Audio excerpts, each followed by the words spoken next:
sociales de estas personas que supuestamente se declaraban en huelga de hambre. Por ejemplo, esto que estamos observando acá es una compra que se realizó desde el exterior a través de los portales abiertos por nuestro país para el comercio electrónico y que evidencian justamente que ha estado entrando alimentos y también bebidas al lugar donde supuestamente desarrollaban esta huelga de hambre. El periódico también explica que el llamado Movimiento San Isidro exige la liberación de Denis Solís González. Pero ¿quién es Denis Solís? Bueno, es presentado como un joven artista censurado. ¿Pero qué hay detrás de Denis Solís? ¿Quién es? Bueno, la Agencia Cubana del Rap desmontó ese burdo argumento. Solís se encuentra sancionado a 8 meses de privación de libertad por el delito de desacato a nuestras autoridades y no ha presentado recurso de apelación contra esa sentencia. En un video difundido en las redes sociales, Solís reconoció sus vínculos con José Luis Fernández Figueras, un miembro de un grupo terrorista radicado en Miami, quien prometió enviarle $200 por cumplir sus instrucciones.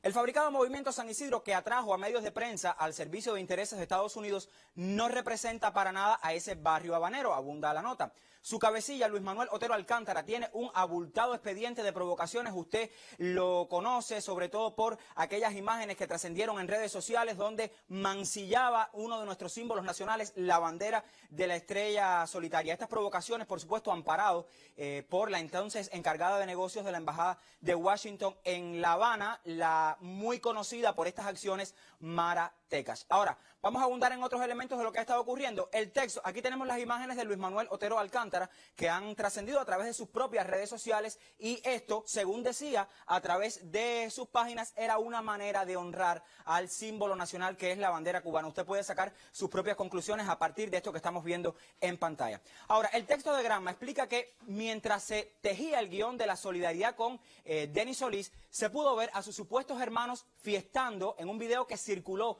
en las redes sociales. Refiere que en una de sus transmisiones en vivo, el pretendido movimiento saludó al propio terrorista William González Cabrera, responsable de intentos de incendio de una cafetería, una barbería y una bodega en Cuba. La segunda exigencia del llamado Movimiento San Isidro es la eliminación de las tiendas en moneda libremente convertible, según refiere este artículo del periódico Granma. Sin embargo, esos mismos individuos que dicen sostener huelga de hambre y sed recibían alimentos comprados desde el extranjero, como les mostrábamos en la imagen anterior, a través de una plataforma online. El periódico Granma refiere que tal show forma parte de la subversión contra la revolución cubana. Se observa como tendencia que recurren a bandidos y a personas de baja catadura moral, según dice Granma, para promover el caos y alimentar una narrativa de supuesta violencia y represión que encuentra espacio en medios digitales tradicionales. Funcionarios del gobierno de Estados Unidos no han escondido su complicidad con esos hechos, lo cual contrasta con la actitud del gobierno revolucionario cubano que no interfiere en los asuntos internos de otros países. De hecho, el ministro cubano de Relaciones Exteriores, Bruno Rodríguez Parrilla, pues respondía a todo el tuit injerencista del secretario de Estado, Mike Pompeo, cuando decía o apoyaba lo que estaba ocurriendo en el barrio de San Isidro. De hecho, podemos ver imágenes de cabecillas de estos movimientos, aquí las tenemos, ligadas al secretario general de la OEA, Luis Almagro, con notable historial de hostilidad contra nuestro país, con declaraciones profundamente anticubanas y bueno, este lobby anticubano contra los países que de alguna manera son hermanos de nuestro país, como es el caso de Venezuela, Nicaragua. También usted sabe que Luis Almagro ha tenido todo un historial de, digamos, algunas condenas injustificadas a cada uno de esos gobiernos. Les decía que el lobby anticubano contra estos países progresistas de la región también ha trascendido en las redes sociales de la propia Organización de Estados Americanos. Pero los hilos de esta acción provocadora se mueven desde Washington y Miami, sentencia el artículo del periódico Granma que compartimos esta tarde. Una vez más pretenden desconocer la historia de la Revolución Cubana, pero nuestro pueblo, que conoció en enero de 1959 el valor de la independencia, la soberanía y del culto a la dignidad plena del hombre, no está dispuesto a renunciar a esas conquistas. Reitero, es un artículo que publicaba el periódico Granma esta semana y que de alguna manera se refiere a todo lo que estaba ocurriendo en el barrio habanero de San Isidro, donde recordemos un grupo de habaneros pues se declaraban en supuesta huelga de hambre como demanda para la excarcelación o la puesta en libertad de un individuo que fue acusado por las autoridades por el delito de desacato. Talía González tiene más en nuestro set de entrevistas justamente para poner en contexto un poco de qué va esto que dicen los medios que tienen una postura abiertamente anticubana. Talía. Sí, Lázaro, continuamos en este programa especial de la televisión cubana y tenemos en nuestro estudio al investigador reconocido e intelectual, escritor cubano Enrique Ubieta. Muy buenas tardes, bienvenido. Buenas tardes. Ubieta, sobre este tema en particular, los acontecimientos del llamado movimiento San Isidro, ¿cómo ha trascendido en las redes sociales fundamentalmente? Y ¿quién o quiénes están detrás de toda esta madeja que ha comenzado en estos días? Bueno, esto no existiría obviamente sin ese espejo, que es un espejo que amplía la imagen, ¿no? No es un espejo normal de las redes sociales, ¿no? Es decir, estas redes que en un inicio se limitan únicamente a las habituales redes, sitios, blogs contrarrevolucionarios explícitamente financiados desde el exterior, sabemos desde los Estados Unidos. Algunos radican afuera, otros radican en cualquier lugar, porque la Internet hoy no tiene una sede como tal, ¿no? Es decir, puede ser en cualquier lugar. Pues estos blogs empezaron a situar supuestas noticias y una narrativa, digamos, en construcción sobre lo que estaba sucediendo en el barrio de San Isidro, que iba en aumento. Es decir, todos los días se colocaban 2, 3, 4 trabajos para ir creando un ambiente en los lectores que pudiese después trascender hacia medios transnacionales que amplificaran la noticia, ¿no? Realmente el motivo que reúne a estas personas, el juicio y la condena a esta persona, que por desacato además al policía que lo va a recoger, va a llevarle una citación, lo insulta y lo amenaza incluso. Ese hecho concreto no es tan relevante, con independencia de que puedan ser amigos, de que puedan, para convertirse en una noticia internacional, ¿no? Realmente detrás del hecho, es un puro pretexto, ¿no? Detrás del hecho está la intención de construir, ¿no? Un conflicto, digamos, un foco que visibilice a esas personas que están ahí actuando y que, digamos, catapulte de alguna manera la imagen hacia el exterior de que existe en Cuba represión y que existe un movimiento muy amplio de oposición al país. Es curioso porque la mayoría de las personas que empezaron a defender el movimiento San Isidro en realidad no lo defendían, ¿no? Es decir, lo primero que decían es, bueno, yo me distancio del movimiento San Isidro. Yo me distancio, yo no estoy muy de acuerdo con lo que ellos dicen, pero, y entonces empezaban a entrar las demandas auténticas, que eran, auténticas para ellos, ¿no? Es decir, las demandas de cambio de sistema, como son las de pedir, digamos, una oposición política, una democracia burguesa, que sabemos que en Cuba una democracia burguesa no es otra cosa que una república neocolonial como la que tuvimos, ¿no? Es decir, esto es lo que viene avanzando. O sea, atrás de ello, tú me preguntabas qué había detrás. Bueno, detrás están los promotores reales, los verdaderos constructores de esta puesta en escena. Hoy el mundo vive lo que llaman la era de la posverdad, ¿no? Es decir, donde las emociones y los sentimientos cuentan más. Es decir, lo que tú previamente crees, lo que tú te has conformado en tu mente, que son como son las cosas, eso pesa más que la propia verdad, ¿no? Entonces los medios lo que hacen es jugar con esos sentimientos, esas emociones y esas previas imágenes que tú tienes en la mente, ¿no? Y en este momento la construcción va dirigida a darle cobertura, digamos, a una puesta en escena que constituya un pretexto para la injerencia en Cuba. Estamos hablando del gobierno de Trump. El gobierno de Trump que está en retirada. Es decir, esto es, digamos, el último coletazo de ese gobierno, o el penúltimo, pero ya es la etapa final de su mandato. Él está interesado, obviamente, en evitar que exista un cambio de política hacia nuestro país, que se produzca un cambio de percepción, es decir, que se comprenda, digamos, que no es eficaz lo que ha hecho hasta el momento y quiere, por lo tanto, ofrecer al mundo esa imagen de violencia.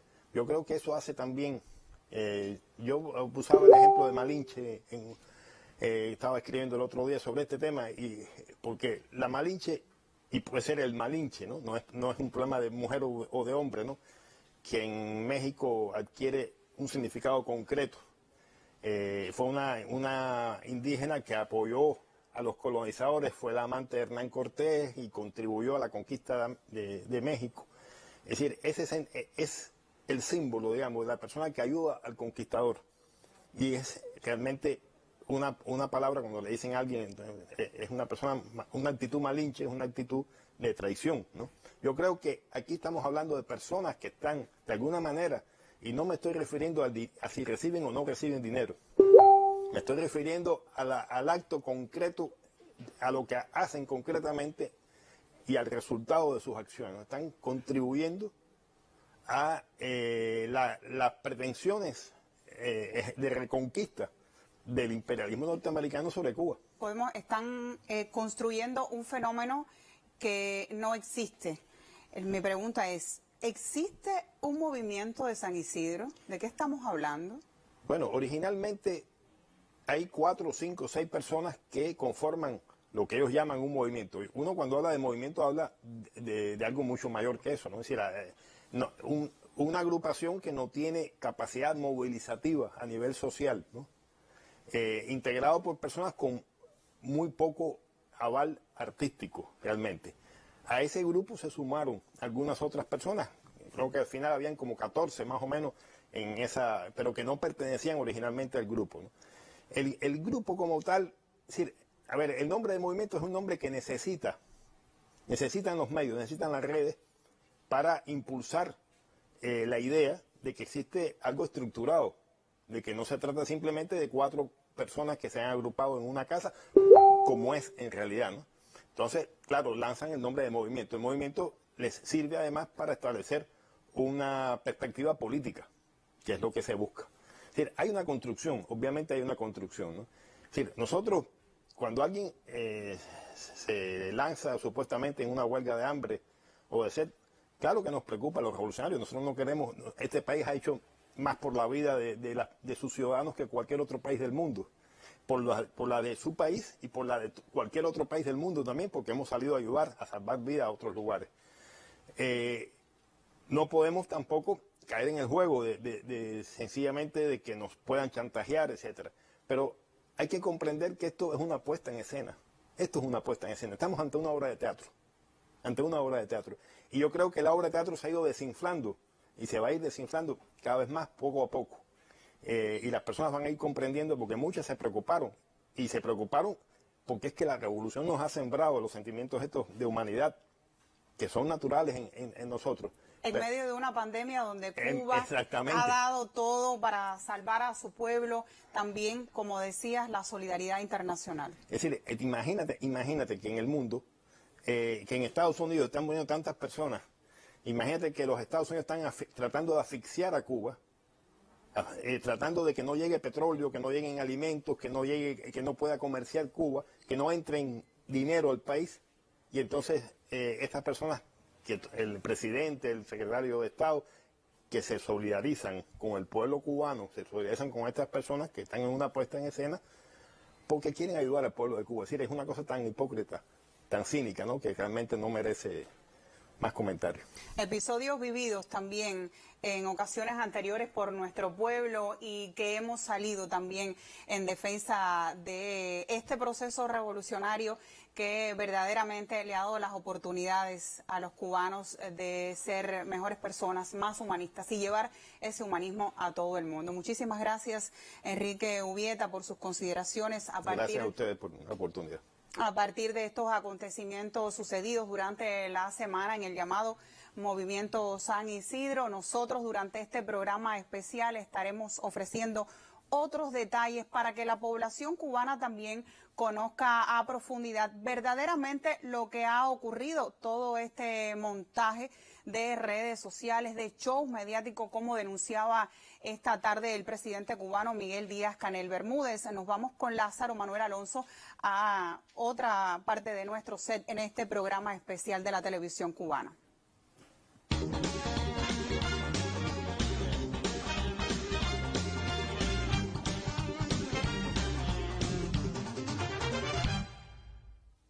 En minutos nosotros nos vamos a referir al papel que han jugado los medios de comunicación, estos que tienen una postura abiertamente anticubana, cómo han sido los que han aupado todo este show del que hablaba Ubieta hace algunos minutos y que han construido justamente la historia a partir de los discursos que han colocado en redes sociales y también en sus páginas web. Ahora, con el objetivo de desacreditar la trayectoria del gobierno y el Estado cubano como garante de los derechos humanos de sus ciudadanos y justificar las continuas medidas para dañar a nuestro pueblo. Usted sabe que en este año de pandemia han sido más de 200 las que ha adoptado el gobierno de Estados Unidos contra nuestro país. Bueno, en todo este escenario trasciende en las redes sociales propiamente una campaña articulada por plataformas digitales subversivas y voceros que habitualmente intoxican la imagen de Cuba.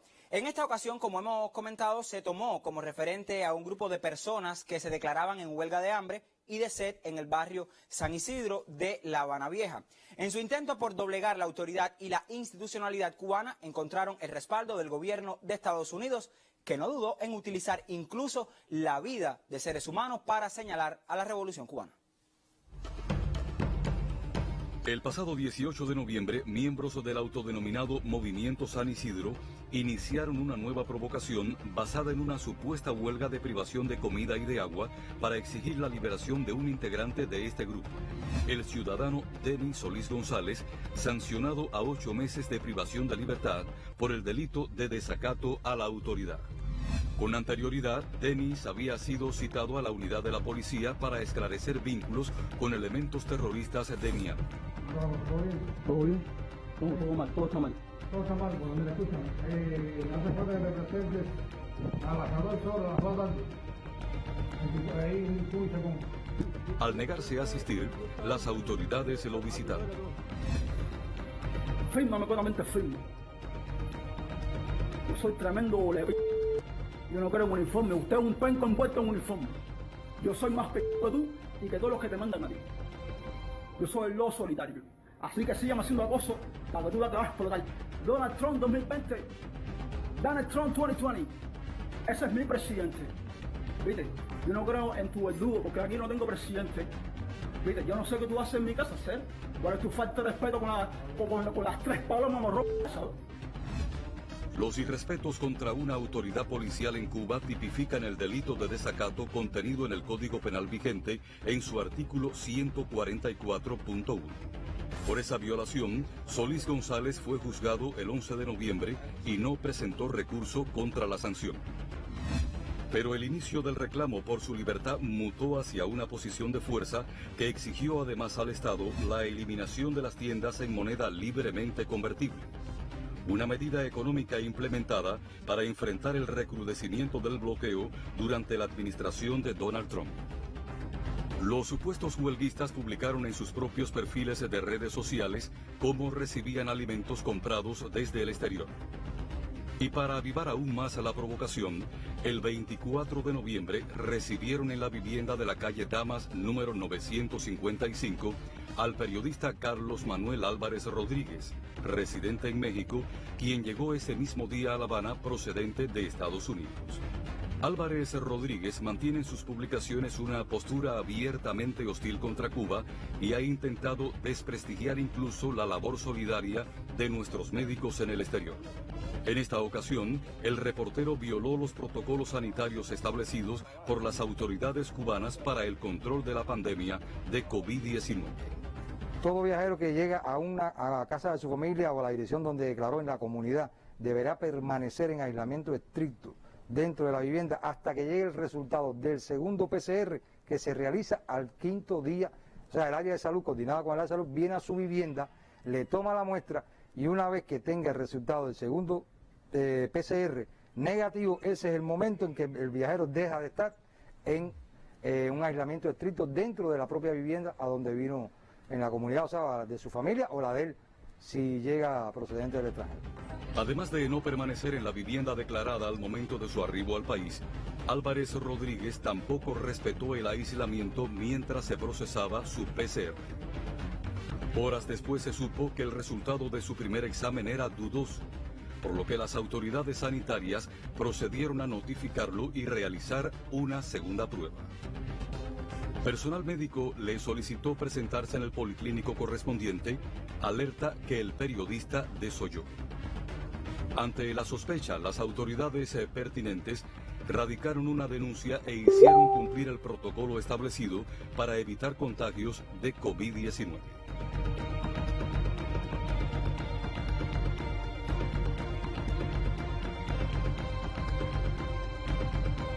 Quienes ocuparon la vivienda situada en Damas 955 compartieron diariamente imágenes y videos en las plataformas digitales de Internet. Algunos medios de perfil contrarrevolucionario hablaban de un supuesto deterioro de su estado de salud.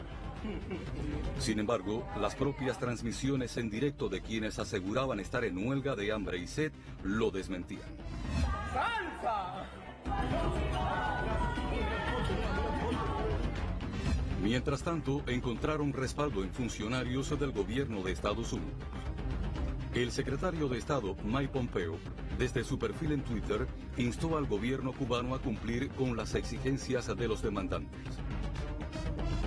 Anteriormente, la Embajada de Estados Unidos en La Habana dio cuenta de cómo su encargado de negocios, Timothy Zúñiga Brown, dialogó con integrantes del movimiento San Isidro y les aseguró la atención ante los medios y la comunidad internacional.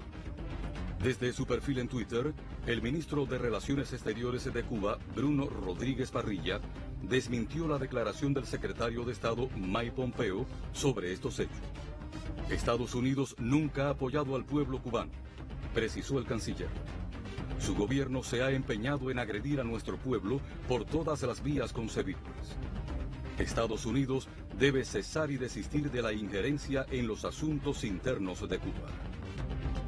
Otras voces del Departamento de Estado, como Michael Cossack, subsecretario interino de la Oficina de Asuntos del Hemisferio Occidental, y Mara Tekash, coordinadora de la Oficina de Asuntos Cubanos, junto al senador por la Florida, Marco Rubio, y al secretario general de la OEA, Luis Almagro, realizaron declaraciones de apoyo al llamado Movimiento San Isidro. Los vínculos de este grupo con terroristas y organizaciones contrarrevolucionarias radicadas en Miami han sido revelados por sus propios miembros. Bueno, a esta hora la reconozco y la identifico bien, porque todos los mensajes que me enviaba eran por audio, ¿entiendes? Y entonces, ya de momento que se me queda archivada el tal Hernández Figuera ese, me mandó otra foto, ¿no? Donde él quería que lo pusiera las coronas. José Luis Fernández Figueras es integrante de una organización terrorista radicada en la Florida. Su historial registra hechos de sabotaje en Cuba y el reclutamiento de jóvenes menores de 20 años para ejecutar acciones violentas en el territorio nacional. El llamado Movimiento San Isidro se presenta en las redes sociales interesado en la protección de los derechos civiles y culturales. Sin embargo, sus creaciones se contraponen con lo dispuesto en las leyes cubanas relacionadas con el uso de los símbolos y atributos nacionales. Su autodenominado representante, Luis Manuel Otero Alcántara, para ejecutar sus performances, ha manipulado a menores, utilizado espacios públicos y denigrado símbolos nacionales.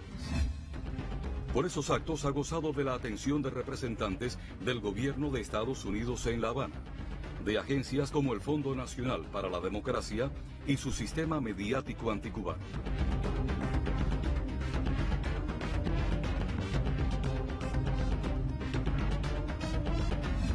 Esta maniobra se relaciona directamente con las tácticas definidas en los manuales de subversión de la CIA que, de forma sistemática, intenta acomodar al escenario cubano. La permanente campaña de hostilidad y descrédito contra la revolución cubana diseñada desde Washington no respeta siquiera las complejidades de un escenario marcado por la pandemia de COVID-19. El performance armado en Damas 955 jamás encontró público en San Isidro. El pueblo sabe que un movimiento pagado para dañar no merece siquiera su reconocimiento.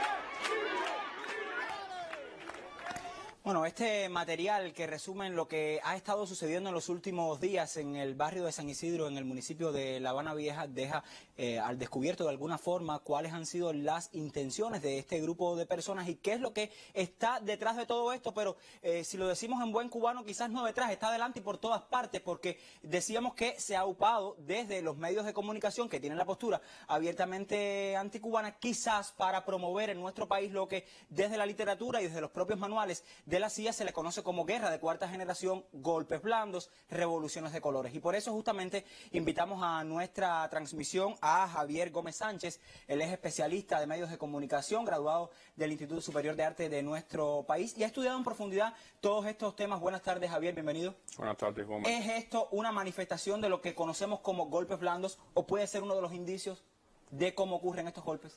A ver, evidentemente lo que estamos en presencia es ya de la intención de la ejecución del guión de un golpe blando. Es algo que se viene estudiando desde hace tiempo, que se viene advirtiendo desde hace tiempo. Existe un grupo de especialistas que vienen publicando en la prensa sobre este tema y pensábamos que es algo que eternamente lo íbamos a estar viendo a través de nuestros televisores en Ucrania, en Bielorrusia, en los países de Europa del Este, etcétera. Bueno, finalmente lo tenemos aquí en nuestro país. ¿Cómo se articulan estos golpes? O sea, ¿qué es lo que se busca? La implosión a través de este tipo de espectáculos. ¿Cómo es que se crea? ¿Cómo es que se gesta? ¿Cómo es que se construye, digamos, desde las personas que diseñan este tipo de acciones?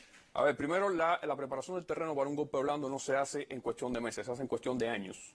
Se hace en cuestión de años con una guerra cultural, con una guerra mediática y, por supuesto, en este momento del siglo XXI, en 2020, donde estamos, 2010, 2015, ya hemos visto el fruto de un trabajo continuado con las redes sociales. Redes sociales que, por supuesto, nos han llegado de forma mucho más cercana en la medida que ha avanzado la informatización del país, en este momento ya con un Internet de datos.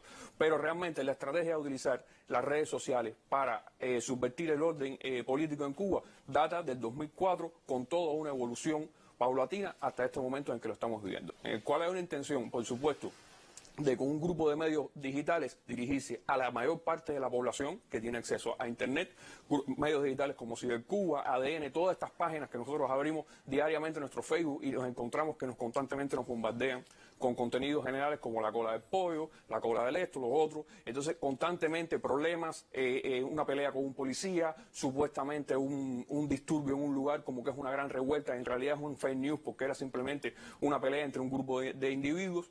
Y hay otros medios que no se dedican a un público tan general, que tienen un perfil mucho más especializado dirigido hacia sectores de la cultura, por sectores profesionales, universitarios, académicos, artistas, realizadores audiovisuales. Nosotros hemos vivido procesos muy intensos dentro de la cultura. Yo que soy profesional de los medios audiovisuales, hemos ido acompañando un proceso que nos ha dado finalmente fruto de una legalidad para el cine. Pero también fuimos testigos, de la misma manera que hemos también tenido como fruto un fondo para el desarrollo cinematográfico independiente. Pero también hemos sido testigos como esas páginas web a las que no les interesa para nada la cultura, no les interesa para nada el cine, lo que se ha dedicado es a envenenarnos como artistas contra las instituciones. Y ese mismo guión lo han ido utilizando con distintos gremios artísticos, con la música, con las artes plásticas, e ir creando las condiciones para las cuales ese sector artístico, ese sector intelectual, que de alguna manera puede ser la vanguardia intelectual de una sociedad, pueda ser dominado y pueda ser finalmente manipulado en momentos como estos. Yo quisiera saber quién pueda considerar como parte de la libertad de expresión o parte de la libertad artística, no sé, algunos de mis amigos que estuvieron muchos años, una cantidad de años estudiando arte junto conmigo, que defecar con la bandera nacional es la parte de la libertad artística. Yo eso no lo puedo entender. O quizás medio desnudarse en medio de la vía pública pudiera ser también una manifestación de esa libertad artística. A ver, mira, el performance existe en el mundo del arte y todos lo hemos disfrutado en bienales. Pero un performance es una cosa y una provocación es otra. Y hay una intención de convertir en un performance, presentar con un performance lo que realmente es una provocación. Este señor Alcántara, que es un individuo que realmente es un provocador profesional, no es un artista. Porque muchos sabemos la diferencia entre arte y provocación, o lo provocativo que puede ser el verdadero arte. Viene con una actuación continuada de provocaciones disfrazadas con performance. Hay personas que consideran que debe tener esa libertad. Yo creo que debe haber toda la libertad en el arte, pero hay cosas que es evidente que no tiene una intención artística. Como una intención que hubo en La Manzana de Gómez de un performance de intentar romper las vidrieras o de intentar decir que se había quitado el busto de Bella para construir el hotel que se construyó allí, cuando después se demostró que era una fake news, o subirse a un poste en medio de frente a Copelia. o desnudarse o hacer esto con la bandera, que se hace a partir de cuando se presenta la ley de símbolos patrios. Entonces es decir, bueno, un país entero tiene símbolos patrios, pero no lo tenemos por gusto, lo tenemos porque hubo una de Majagua, porque hubo una guerra de independencia, porque hubo toda una simbología que nos ha acompañado. Bueno, ¿por qué hay que mancillar eso? ¿Qué acto de libertad es? El tema de la cultura que se ha de alguna manera escogido como uno de los blancos, hemos visto en los últimos meses todos los intentos de agresión, todas las difamaciones contra un grupo importante de artistas de nuestro país, a los que el movimiento San Isidro nunca defendió, nunca salió en su defensa. Sin embargo, ahora pretenden de alguna manera mover en las redes sociales y en estos medios de que los pobres miembros del movimiento San Isidro entonces son víctimas del gobierno cubano. ¿Dónde está la diferencia entonces entre no defender lo justo y hacer creer a la población, a la ciudadanía, de que entonces hay una provocación o hay un acto de censura contra estas personas? ¿Cuál es la diferencia, Javier? A ver, yo lo que me pregunto es, todas estas personas que defienden el movimiento San Isidro y defienden la libertad de expresión de ellos, ¿dónde estaban cuando se acosaba en las redes por su libertad de expresión a Israel Rojas, a Arnaldo, su talismán, a Arnaldo Rodríguez, a Alexander Abreu, a Jaila? ¿Dónde estaban? O sea, esa libertad entonces para ellos no existe. Para esto sí existe la libertad. Yo creo en la libertad, pero creo también en una ética y creo en una coherencia. Y esa coherencia tiene que estar todo el tiempo. Hay muchas personas que tienen necesidades reales, o sea, tienen molestias reales. Porque todos en la cultura tenemos en algún momento determinada molestia por episodios de censura, por episodios de intolerancia, por episodios de burocracia. Yo tengo molestia con muchas cosas, pero mi molestia no puede tributar a la contrarrevolución.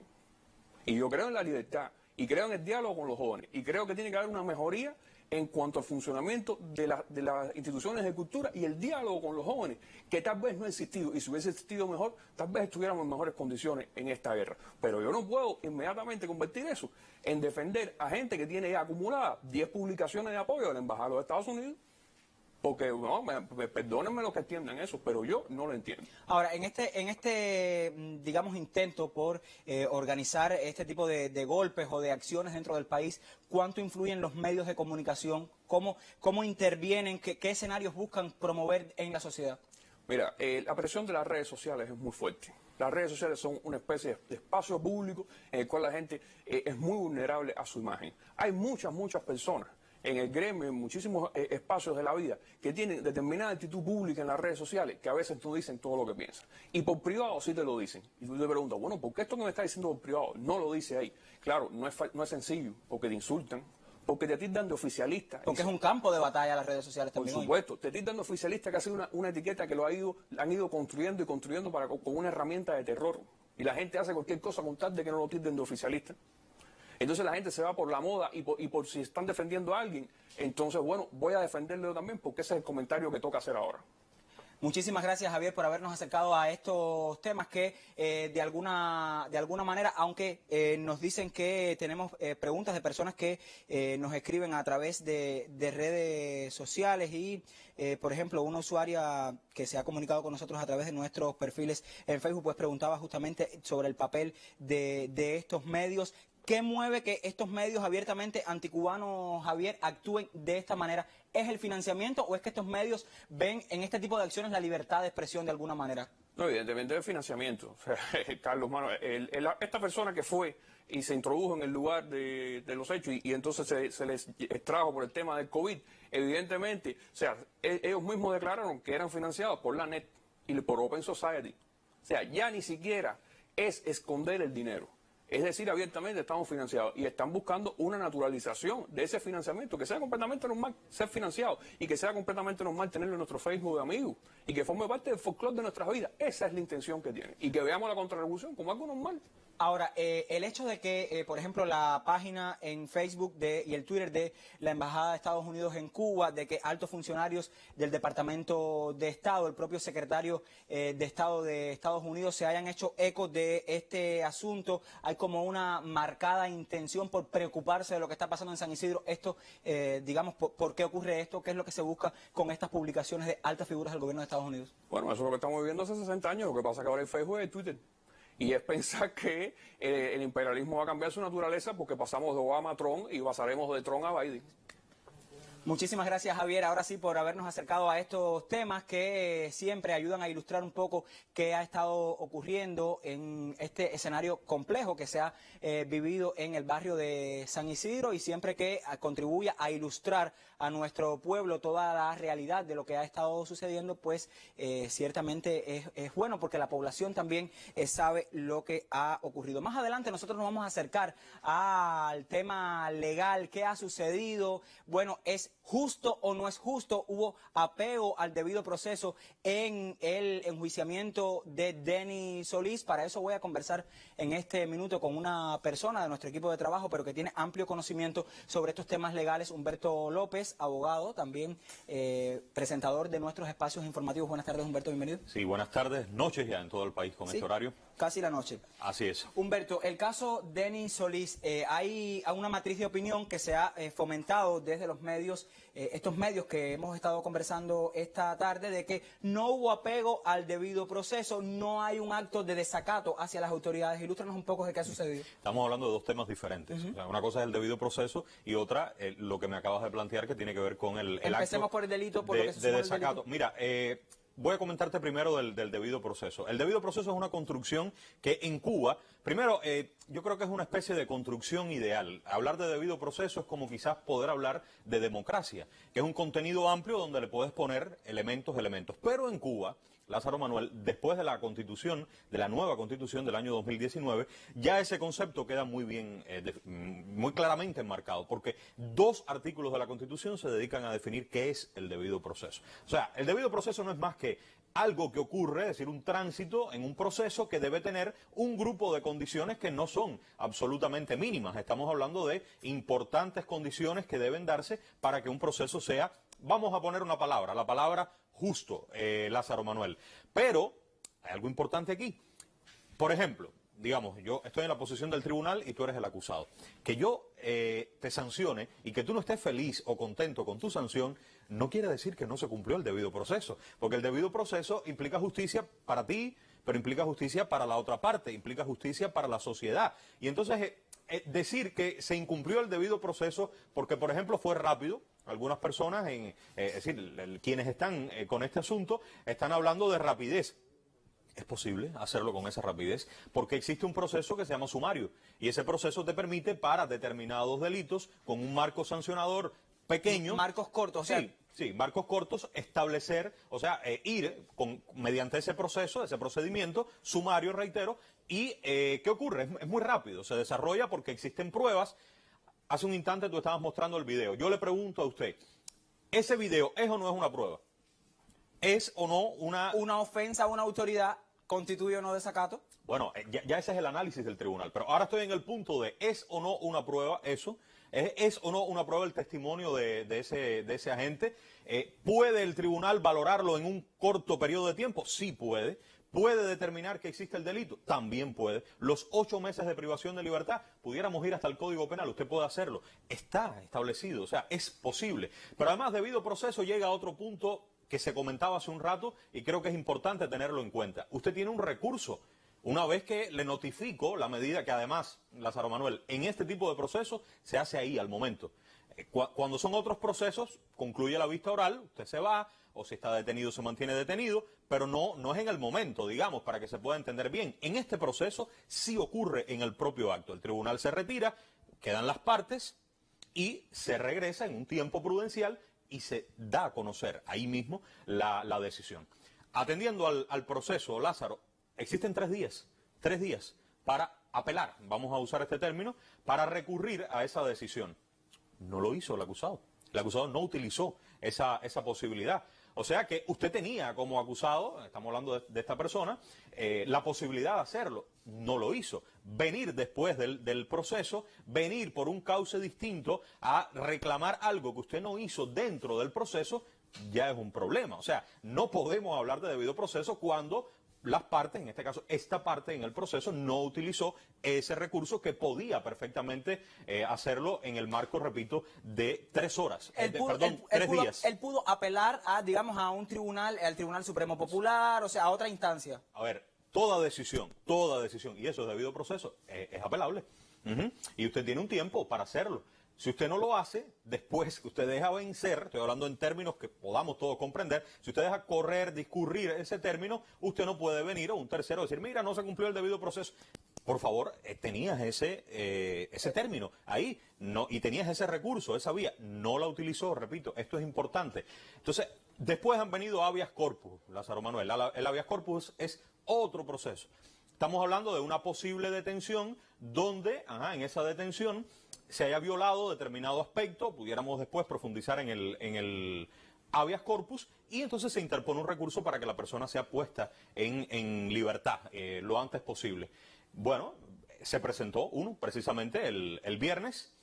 Existen ahora un lapso de tiempo rápido además para que las autoridades se pronuncien con relación a esto, pero en definitiva, fíjense, estamos hablando de violaciones en un proceso de detención, lo cual también es perfectamente posible. El habeas corpus no es nuevo en Cuba, el habeas corpus estaba regulado en la Ley de Procedimiento Penal. Lo nuevo con la Constitución es que alcanzó un rango más importante porque el habeas corpus pasó a tener una regulación en la Constitución de la República. Claro, porque ninguna persona puede ser detenida sin las formalidades requeridas, suficientes, etcétera, y esto tiene, repito, una protección constitucional importante. Pero por donde me preguntabas, el elemento debido proceso, miren, lo que ocurrió... aquí estamos viendo, ya aquí estamos hablando de otro asunto, lo está mostrando Granma. Ya aquí estaríamos hablando de la actuación de las autoridades sanitarias. En Hacemos Cuba hemos hablado una y otra vez del papel de las autoridades sanitarias, de si son legítimas o no para dictar determinadas disposiciones que obliguen a la sociedad en una situación como esta, la población, a actuar en consecuencia con lo que ellos dispongan. Y está claro que pueden hacerlo. Esto que estamos viendo en pantalla y que tiene que ver con la extracción de estas personas de la vivienda ubicada en Damas 955. Esto, ¿cuál es la legitimidad que tiene, Humberto? ¿Cuál es el papel de las autoridades sanitarias, digamos, en un contexto de pandemia en que el país está luchando por erradicar, por minimizar el efecto de la pandemia de COVID-19 en el país? ¿Cuál es el papel que tienen las autoridades sanitarias en este caso? Todo el papel. La autoridad sanitaria es quien determina, porque es quien tiene el conocimiento. Y si la autoridad sanitaria dispone, por ejemplo, hemos hablado de toda la conexión que debe haber entre la autoridad sanitaria y las autoridades locales, de los gobiernos, de las instituciones, porque en un marco de institucionalidad no es posible tampoco que la autoridad sanitaria sola tome determinadas disposiciones que además, fíjate, deben ser cumplidas en muchas ocasiones por otras autoridades a su vez. Entonces, si hay una violación, tiene que actuarse. La pregunta sería, si se tenía conocimiento que una persona violó el protocolo sanitario, entró al país, está claro que dejó una dirección, no estaba en esa dirección, había un resultado de PCR con algo que no estaba claro, y la persona no estaba ahí, no hacíamos nada, o sea, todo tranquilo, quedarnos tranquilamente, súmele el impacto que ha tenido, lo cual también es legítimo. Usted puede revisar en la legislación de prácticamente cualquier país del mundo y va a encontrar que la repercusión social de un hecho tiene consecuencias. O sea, no es lo mismo cuando ocurre algo en el marco del ostracismo, de la oscuridad, a cuando ocurre algo que tiene un impacto. Y estamos hablando en este caso de un hecho, la violación, concretamente estoy hablando de los protocolos sanitarios, que ellos mismos le dieron un impacto y una notoriedad a través de las redes sociales. La persona dijo, estoy aquí, he violado los protocolos, pude entrar, pude llegar. Señor, ahí está vigente por parte de la autoridad sanitaria en Cuba un protocolo a seguir y que debe ser cumplido. Bueno, que fue tomado en cuenta para en ese instante poner en su sitio los asuntos, sí, es cierto, lo cual, repito, consideramos que es legítimo. Yo quiero volver, Humberto, al tema del desacato. Algunas personas podrán pensar, bueno, como parte de la libertad de expresión, yo puedo decirle a quien sea lo que quiera porque el socorrido término me lo permite. Yo puedo decirle a una autoridad incluso lo que estime. En este caso, ¿qué dice el delito de desacato para las personas cuando de alguna manera ofenden a nuestras autoridades? Bueno, tendríamos que buscar el artículo. El 144.1 de nuestro Código Penal. ¿Lo tienes a mano? Lo buscamos enseguida. Búscalo y vamos a leerlo y tratar de hacer... el papel de los juristas no es enseñar a leer a nadie, o sea, leer, todos podemos leer lo que dice ahí. Ahora, interpretar es algo un poco más complejo, pero también todos, cuando queremos, podemos interpretar. Y podemos claramente entender que los derechos que yo tengo tienen un límite en los derechos que tú tienes. O sea, y voy con esa frase famosa de yo puedo mover mi mano libremente, pero ¿hasta dónde? Hasta donde esté tu rostro, hasta donde esté tu cara. Porque si mi mano llega a tu rostro, te puedo perjudicar a ti, porque tú tienes derechos también. Entonces, sí, es verdad, libertad de expresión, sí, es cierto todo esto que has explicado, es cierto, digo lo que pienso, pero también es cierto que existen límites, y concretamente en este del que estamos hablando, sí, pues existió, en cuanto lo encuentras lo comentamos, existió una ofensa a la autoridad que estaba en el ejercicio de su función, que llegó respetuosamente, como ellos mismos mostraron, lo cual creo que aquí el elemento del desconocimiento juega un papel importante. Creo que si se les hubiera ocurrido, hubieran pensado que poniendo esto estaban dando la prueba, no lo hubieran hecho. Pero así fue.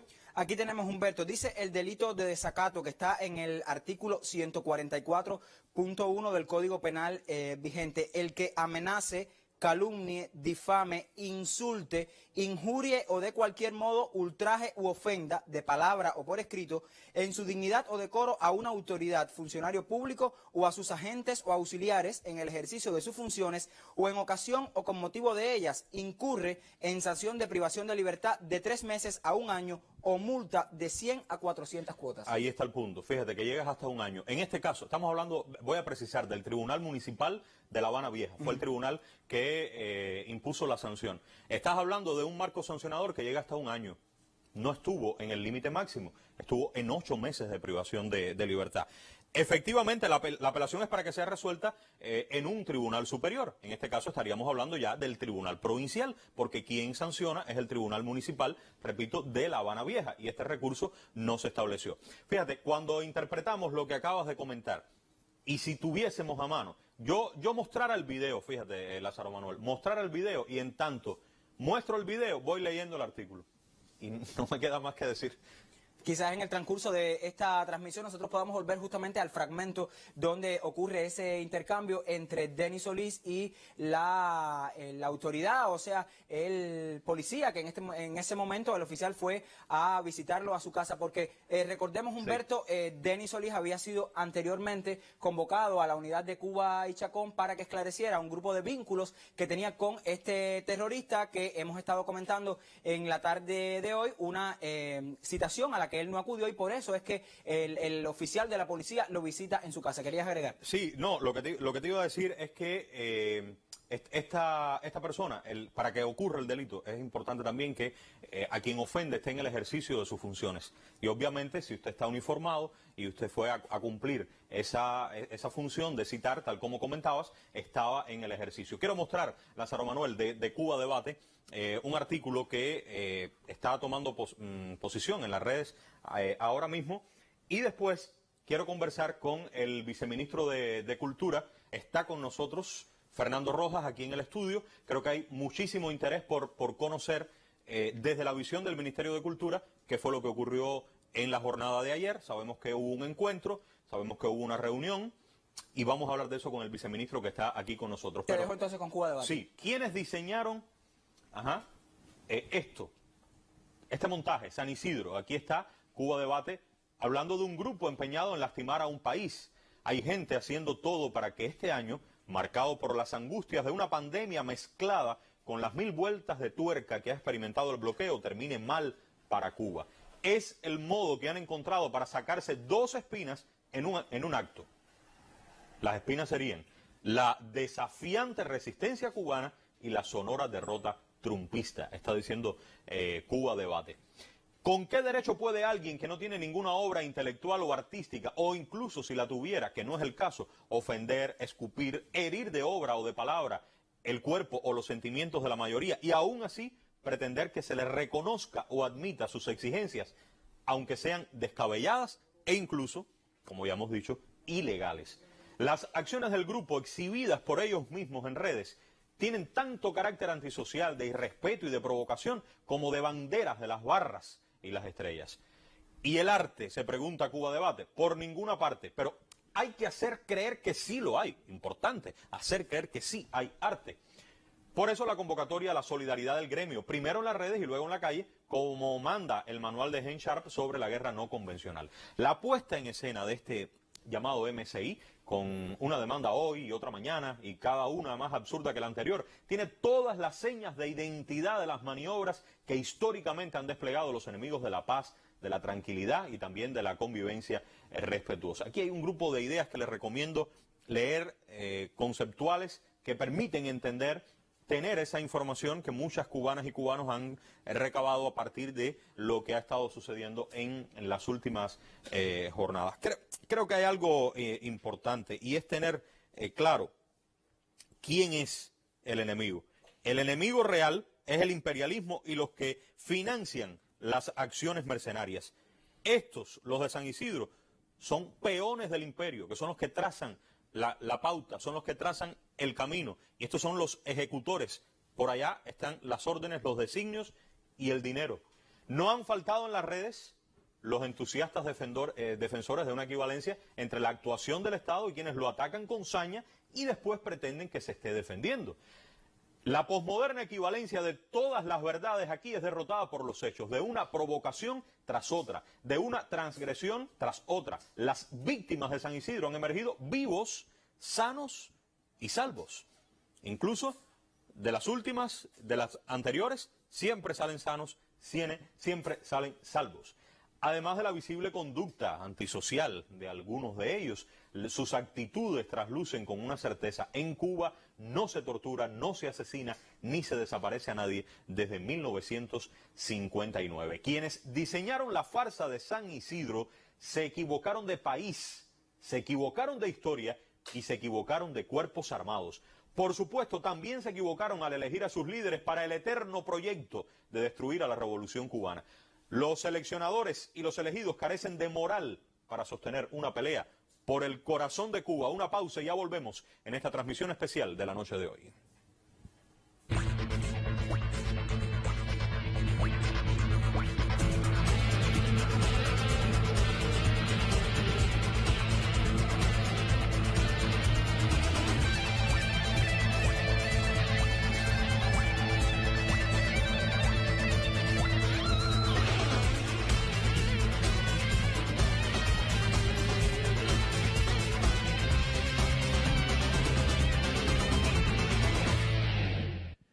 Bueno, ya lo anunciamos el viceministro de Cultura, Fernando Rojas. Bienvenido, viceministro. Buenas noches. Gracias.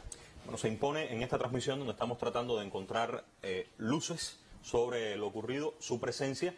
Estamos hablando de dos hechos. Hace un instante hablábamos de San Isidro, pero necesariamente tenemos que llegar a la jornada de ayer, a lo que ocurrió ayer en la sede del Ministerio de Cultura, en las afueras. Voy rápidamente a recordar que un grupo de jóvenes de diferentes manifestaciones del arte, desde horas finales de la mañana, mediodía aproximadamente, comenzaron a aproximarse a la sede del Ministerio de Cultura pidiendo ser escuchados por parte del Ministerio de Cultura. Hablaban de varias exigencias, entre ellas, y por eso conecta un tema con el otro, la liberación de esta persona, de Denis, que ha sido, como hemos explicado ya, sancionado por un tribunal. Hablamos del debido proceso, que él mismo no estableció el recurso contra la sentencia que le culpa de este delito de desacato, más otras cuestiones. Esto, en la medida que iba avanzando el día, pues aparece la figura del viceministro. Usted finalmente se reúne con ellos en la noche. Primero, usted estaba dentro del ministerio, o sea que usted me va a hablar esencialmente, imagino, de lo que pasó dentro del ministerio con ellos. Si me permites, ¿no? Me voy a auxiliar de unas notas porque, bueno, como seguramente ya se conoce, esta reunión concluyó cerca de las 3 de la madrugada, después de todo ese periodo de espera, ¿no? Y yo quisiera explicar bien el asunto y dar todos los elementos necesarios y razonar con los televidentes, contigo, sobre las cuestiones que tienen que ver efectivamente sobre todo con la reunión. No es lo habitual, digamos, que tengamos que reaccionar a una petición formulada de esa manera. O sea, de esa manera quiero decir, con personas que esperan por una reunión donde había, por supuesto, una gran diversidad de personas, sobre todo del mundo del arte y la literatura, y donde junto con las preocupaciones específicas sobre los temas que se han estado explicando en este programa, había también otras vinculadas a las relaciones de las instituciones culturales con los artistas, por la obligación que tienen las instituciones culturales con los artistas y los escritores. Por eso me estoy auxiliando de estas notas para poder explicarlo todo lo mejor posible, digamos, a la audiencia, ¿no? Algunas preocupaciones incluso que tienen que ver con procesos importantes como son los congresos recientes de la Unión de Escritores y Artistas de Cuba y de la Asociación Hermanos Ahí, y cosas que constituyen insatisfacciones legítimas de los artistas. En algunos medios se ha dicho que es la primera vez que se produce una reunión de este tipo, a tenor de una demanda planteada por un grupo de personas con inquietudes. Eso no es cierto. Hace unos 2 años atendimos algunas demandas relacionadas con la aprobación del decreto 349, que quiero aprovechar para decir que no está implementado, y se produjeron reuniones a solicitud de los artistas con el ministro de Cultura y con otros compañeros en distintos escenarios. Quizá lo peculiar de esta vez fue efectivamente la concentración de personas y el tiempo que demoramos en organizar la reunión, sobre todo porque se insistía en una reunión con el ministro de Cultura, y el ministro de Cultura no estaba en el organismo. Y por eso, bueno, en definitiva, la reunión fue conmigo, aunque participaron otros funcionarios de distintas entidades del ministerio, y participaron, a tenor con lo que dije anteriormente, con lo legítimo que es que se planteen temas relacionados con los congresos de las organizaciones, la vicepresidenta primera de la UNIAC, la compañera Marta Bonet, y el vicepresidente de la asociación, el compañero Yacel Toledo. Y bueno, no tenía por qué ser conmigo la reunión, pudo haber sido con otro compañero, pero yo creo que eso tiene que ver con la lógica del análisis que estuvimos sosteniendo, digamos, con que se definieran los temas a discutir, con que se hiciera una selección de personas. Era imposible, no había condiciones para reunirse con las personas que estaban fuera, y yo creo que logramos al final, después de todos estos inconvenientes y esta demora, arribar a una reunión con un grupo de personas que seleccionaron los participantes en la solicitud de encontrarse con nosotros. Ahí, por supuesto, durante el tiempo que duró esa discusión de cómo organizar la reunión, se propagaron algunas falacias. En particular se dijo que iba a haber un mitin de repudio.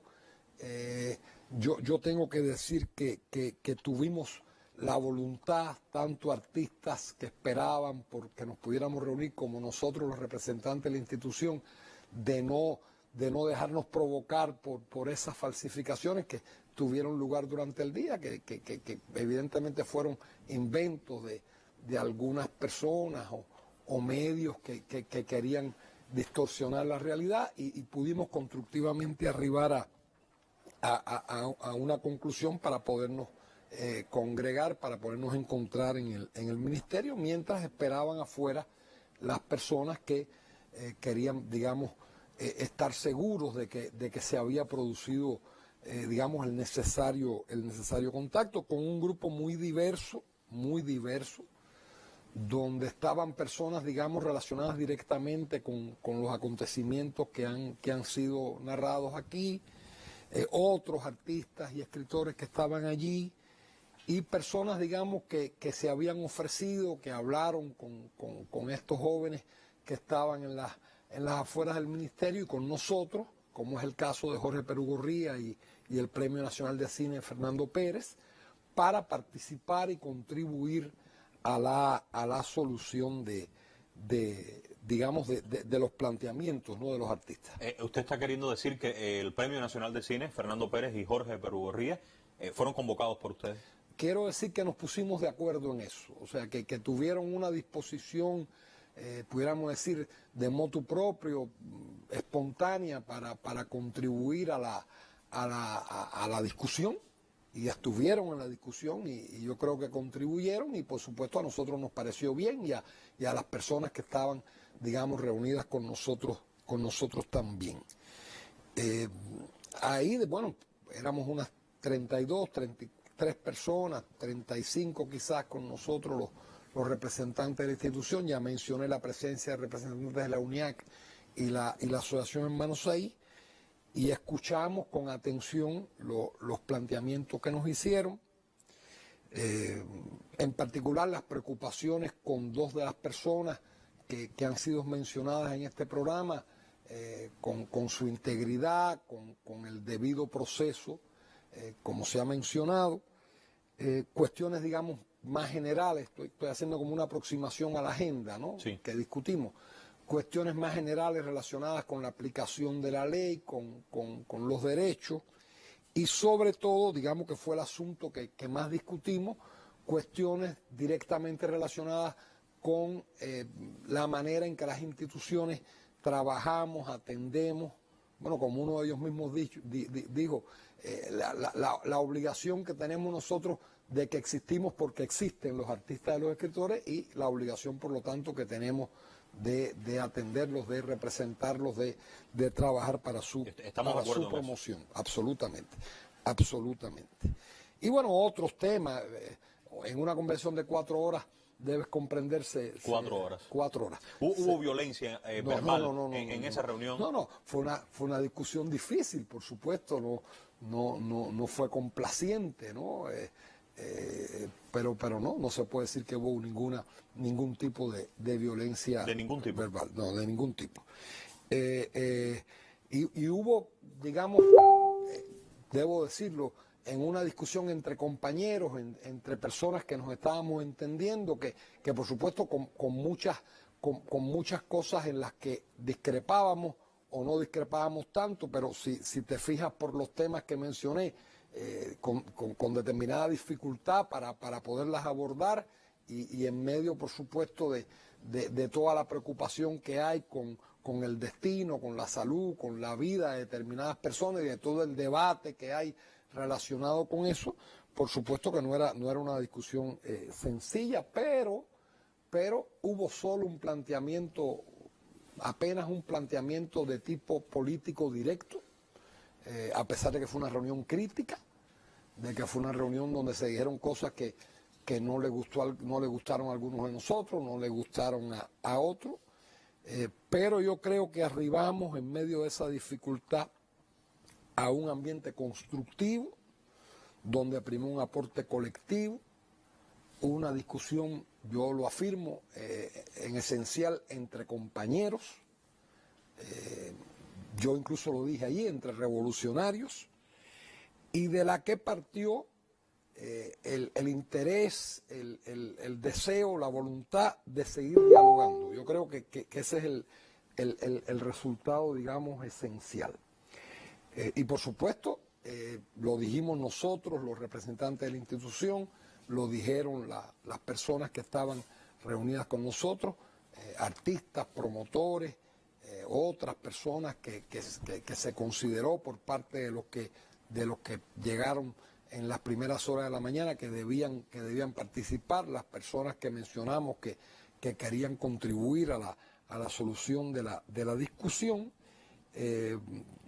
Dijimos, repito, que eran asuntos que tendrían que ser discutidos también y analizados también con todos los artistas, lo cual, a mi juicio, se empata, se conecta con lo que dije antes, de poder aprovechar el caudal.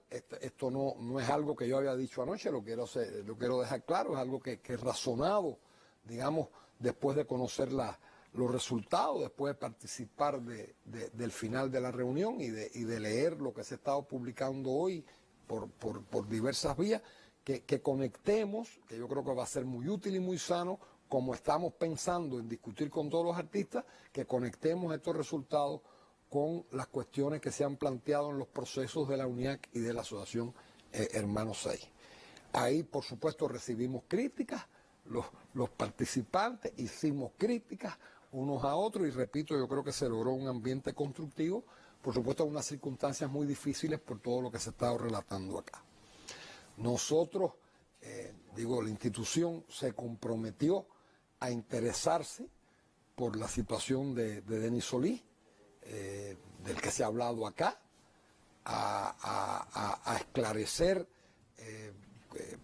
la situación en que está, las cuestiones que tú señalabas hace unos minutos, cómo puede, digamos, solicitar, cómo puede plantear que se atienda su proceso.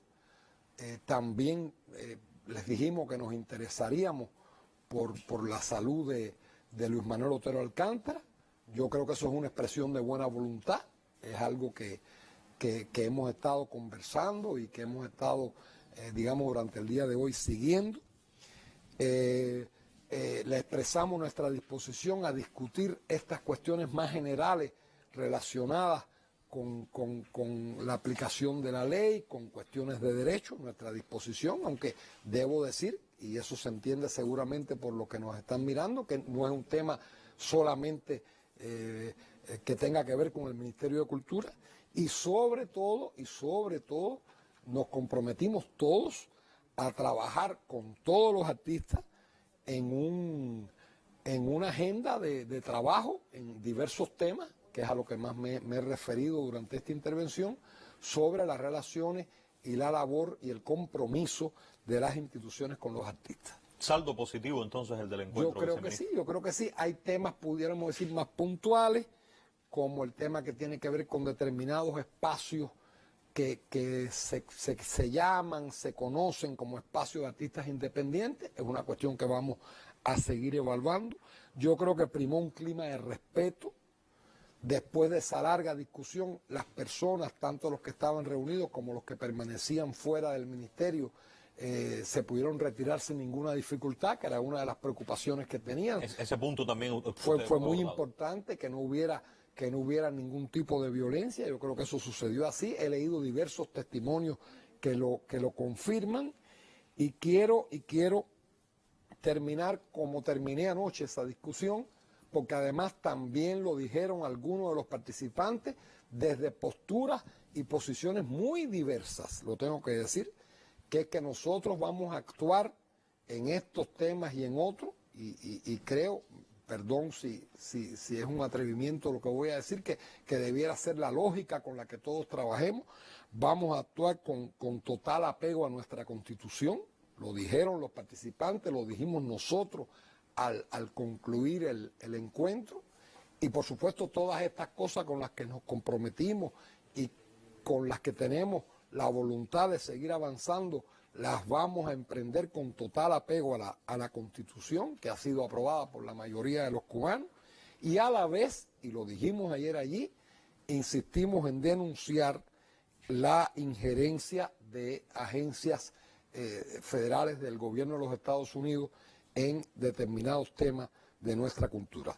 Tenemos la voluntad de cumplir lo que acordamos, y creo que ese clima de respeto y de cooperación ayudará a resolver las preocupaciones de todas esas personas, de esas decenas de personas que estuvieron ayer en el Ministerio de Cultura. Viceministro, agradezco muchísimo la presencia suya con nosotros aquí. Trascendente porque lo está escuchando de la voz del propio viceministro, que estuvo ayer al frente de esta reunión, un clima de respeto, ha dicho fue provechoso, se discutieron temas en los cuales no siempre hubo consenso, pero fue en definitiva una reunión de la cual se puede obtener un saldo positivo. Transmisión de la televisión cubana, manténgase con nosotros, buenas noches.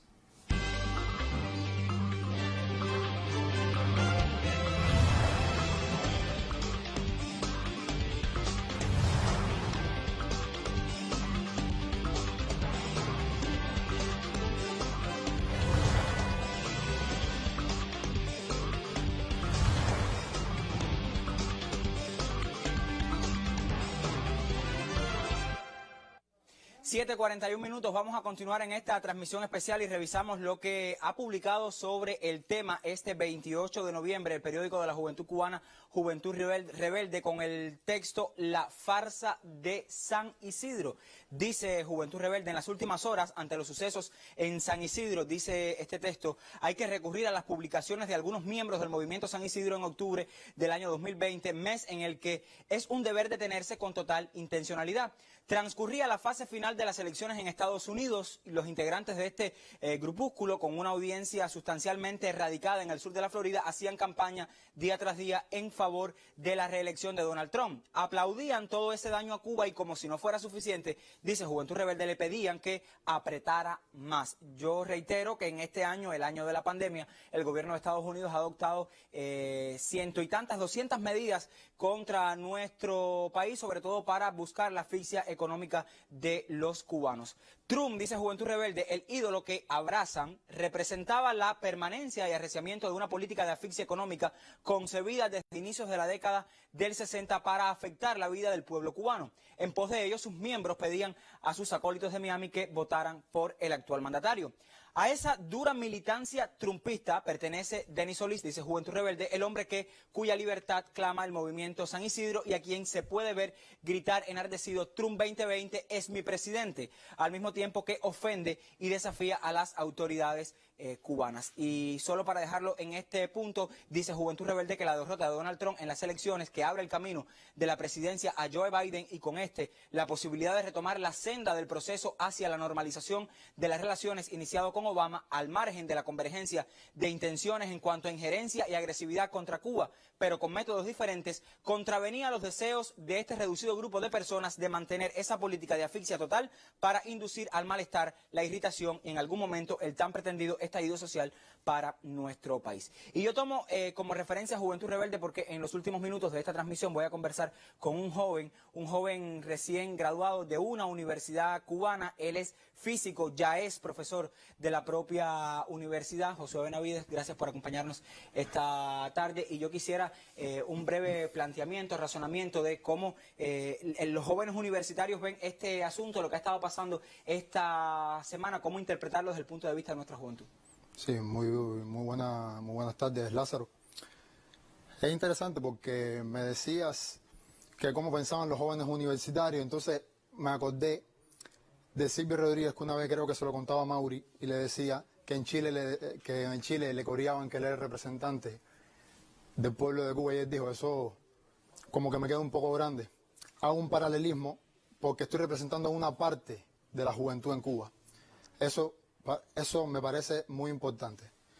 Y esa parte de la juventud en Cuba está precisamente reivindicando su derecho a la manifestación revolucionaria con carácter socialista.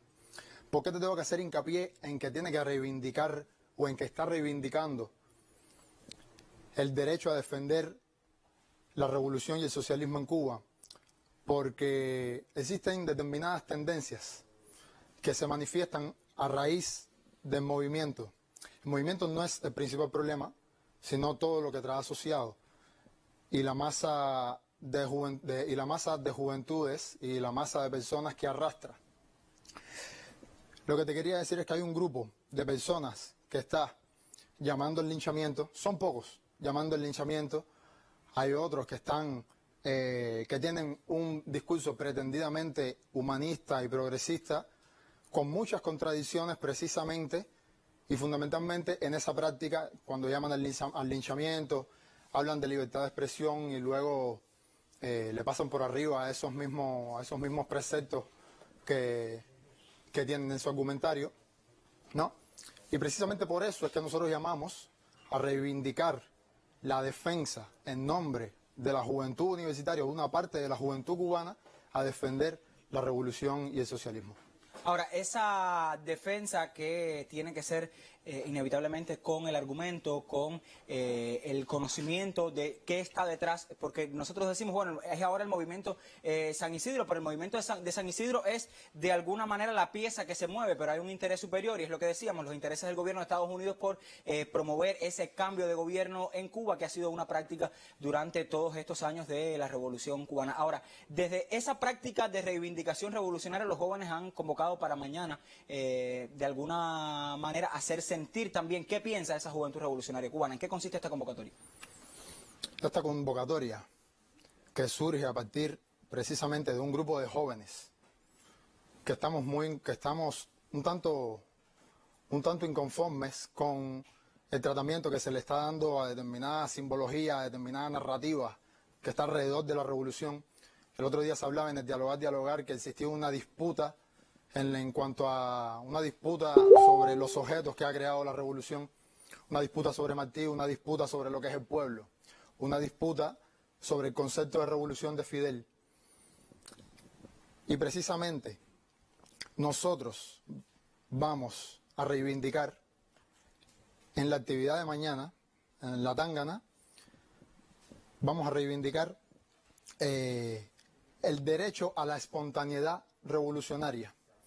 A la espontaneidad revolucionaria que tiene necesariamente que rebasar la institución revolucionaria, porque la revolución no es solo su institucionalidad, la institucionalidad que la legitima, sino también es el barrio, son los estudiantes, son las comunidades de vecinos, los agricultores urbanos y en el campo.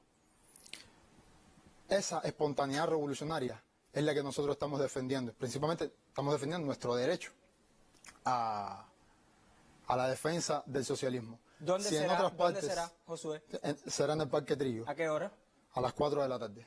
¿Es una concentración espontánea de la juventud cubana, pudiéramos definirlo así? Sí, es una manifestación espontánea de la juventud cubana que en sus inicios no contaba con el apoyo institucional, pero sí está profundamente comprometido con la profundización democrática de la revolución. Eso queremos dejarlo bien claro. O sea, mañana 4 de la tarde en el Parque Trillo. Parque Trillo del municipio de Centro Habana. Sí, de Centro Habana. Quienes lo conocen, ahí estarán convocándose espontáneamente la juventud cubana. Gracias, Josué, por habernos acompañado esta tarde y habernos ayudado un poco a entender el sentir de esa parte de la juventud cubana que, apegada a todo eso que la revolución ha hecho en favor de la juventud, pues se estará convocando mañana acá en la capital. Ya de alguna manera hemos abordado los puntos esenciales de lo que ha ocurrido, Humberto, en el barrio de San Isidro, todo este asunto que se ha llevado y traído en redes sociales, que se ha llevado y traído por algunos medios que pagados buscan provocar esa inestabilidad desde las redes sociales, también desde sus páginas en internet. Definir, lo decíamos hace un rato y creo que en la recta final de nuestra transmisión, el enemigo está claro. De lo que quiere, de lo que busca, del dinero que pone, de cómo lo financia, de quiénes son los peones que actúan y la revolución también está clara, la mayoría está clara y por eso también es importante tener esta información a través de los medios de difusión de nuestro país, contando la versión de la mayoría, la versión que tiene sobre todo la verdad. Nosotros hemos traído a esta emisión a las personas que han seguido de cerca el asunto y también dejando claros algunos puntos de lo que sucedía ayer en el Ministerio de Cultura, en la propia voz del viceministro Fernando Rojas, quien nos aclaraba ese diálogo que ocurrió ayer con un grupo de la intelectualidad y de la cultura cubana, los pronunciamientos que desde uno y otro lado se hicieron saber ayer y también las conclusiones a las que arribaron a partir de este diálogo. Bueno, lo importante, seguir informados a través de todas las vías posibles. Nosotros, por supuesto, estaremos en otras transmisiones contando a ustedes de esta y de otras realidades. Muy buenas noches a todas y todos. Buenas noches.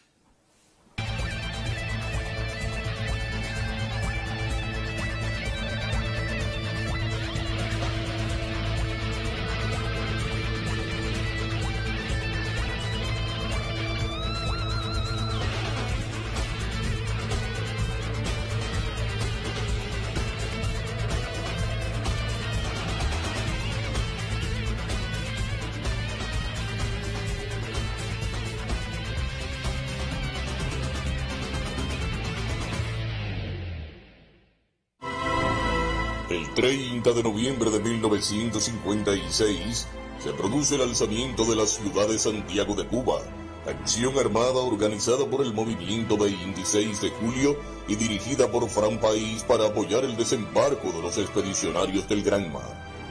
Si bien el objetivo no pudo cumplirse, la operación extrema